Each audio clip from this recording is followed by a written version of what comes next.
วันที่26กุมภาพันธ์2026นี้แผนกกสิกรรมและสิ่งแวดล้อมแขวงอัตตปือและโครงการอนุรักษ์แหล่งน้ำและสิ่งแวดล้อมธรรมศาสตร์ร่วมกับชุมชน6บ้านอยู่เขตหนองฟ้าเมืองซานไซได้จัดพิธีติดตั้งป้ายไม้บอกเขตอนุรักษ์หนองฟ้าโดยการนำพาของทานสุขวิไลพรสละแสนรองหัวหน้าแผนกกสิกรรมและสิ่งแวดล้อมแขวงอัตตปือมีคณะนำเมืองซานไซอำนาจการปกครอง6บ้านและประชาชนเข้าร่วมทานสุขวิไลพรสละแสนรองหัวหน้าแผนกกสิกรรมและสิ่งแวดล้อมแขวงได้ให้สัมภาษณ์ว่าการติดตั้งป้ายในครั้งนี้ก็เพื่อกำหนดขอบเขตพื้นที่อนุรักษ์อย่างชัดเจนสร้างความเข้าใจต่อประชาชนและส่งเสริมการมีส่วนร่วมในการดูแลรักษาทรัพยากรธรรมชาติโดยเฉพาะแหล่งน้ำและระบบนิเวศอ้อมหอบหนองฟ้าซึ่งถือเป็นแหล่งทรัพยากรสำคัญของชุมชนชาวเมืองซานไซแขวงอัตตปือ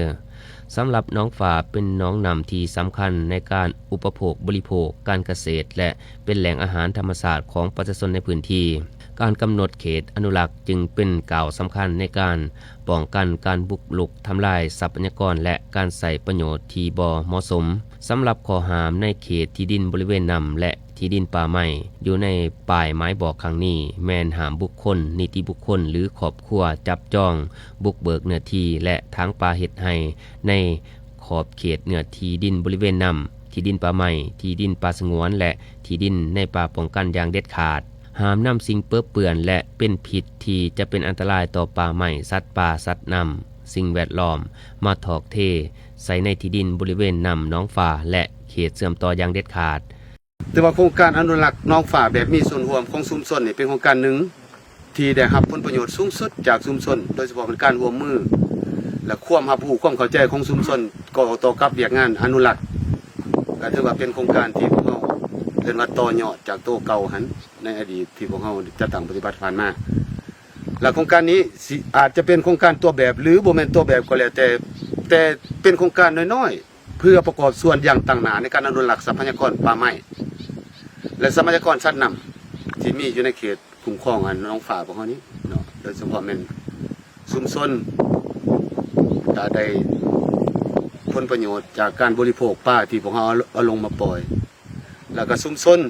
มีส่วนร่วมในการอนุรักษ์ต้นไม้ขอบเขตบริเวณหนองฟ้าที่พวกเรากำหนดไว้อันนี้เป็นองค์ประกอบหนึ่งของโครงการที่นอกใน3องค์ประกอบใหญ่ที่มี17กิจกรรมย่อยเนาะซึ่งเขตป่าสงวนเขตหนองฟ้ามีทั้งหมด895เฮกตาร์และหนองน้ำมี100เฮกตาร์การติดตั้งป้ายไม้บอกเขตอนุรักษ์หนองฟ้าอยู่เมืองซานไซครั้งนี้สะท้อนให้เห็นถึงความร่วมมือของทุกภาคส่วนที่มุ่งมั่นร่วมมือกันอนุรักษ์หนองฟ้าให้คงความอุดมสมบูรณ์และเป็นมรดกทางธรรมชาติสืบทอดต่อคนรุ่นต่อไปภายหลังพิธีติดตั้งป้ายแล้วทางคณะทีมงานได้เน้นให้อำนาจการปกครองเมืองบ้านและประชาชนช่วยกันปฏิบัติตามระเบียบข้อกำหนดของเขตอนุรักษ์เพื่อให้หนองฟ้าเป็นแหล่งทรัพยากรที่ยืนยงสืบต่อไป